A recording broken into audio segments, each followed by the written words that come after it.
And welcome back, everybody, to the Sam McKee Memorial Broadcast Set. Dave Little with you with another very special Dave Brower guest. You know, everybody, stop the talking in the back of the class and pay attention. This is Mr. Shoop. I talk, of course, of Jim Shoop, who is Dave Brower's 7th grade teacher. Thanks so much for joining us tonight.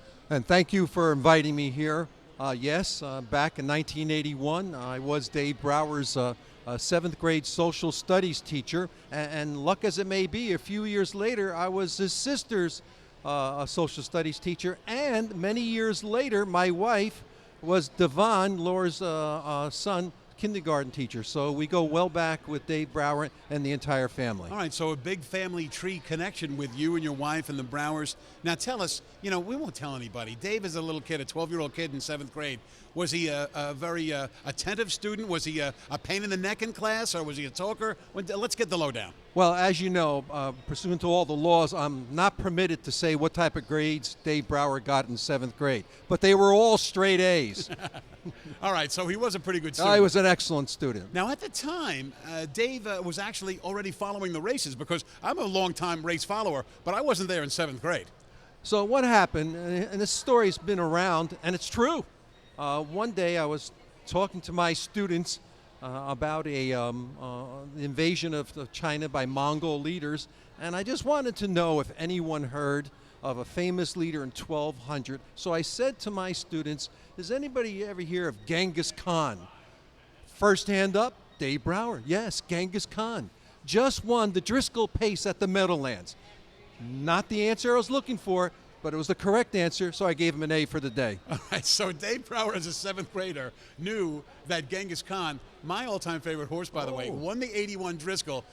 He didn't elaborate and say that it was Bill O'Donnell driving and Eddie Cobb training, did he? Nope, did not go that far. I did not go that far, but he Yes. did know that Genghis Khan was the winner. Yeah. Well, you know, that doesn't come as any surprise that Dave knew about Genghis Khan, even at that early age. I was just telling Jim that, you know, I wasn't even involved in racing in 7th grade, so we know that Dave, really for him, it was a lifelong passion. But then, as Dave got older, you cultivated this friendship, and then you went at partners on some of the Thoroughbred Triple Crown races. Oh, yes. In his adult life. I must confess right now, we're at the Meadowlands, the harness racing capital of the world, and Dave Brower and a couple of the guys from Passaic, our former Passaic High School principal, Sam Jarkissi, former city council member, Kenneth J. Lucianen, and I, we played the big races. Kentucky Derby, the Preakness, the Belmont, and of course, the Classic with the Breeders' Cup. And last year was our best time. We hit the Breeders' Cup Classic trifecta, and we hit it with a $20 trifecta. And I remember Dave Brower emailing me that you and he were watching that race as it went off, and you were both screaming 584. 584. And we actually were, because as many of you know, I'm a real big yeller on set, and Dave really not quite as much. But he was yelling for some green paper there, and we certainly did scream home the 584. So you've been doing this for quite some time with Dave.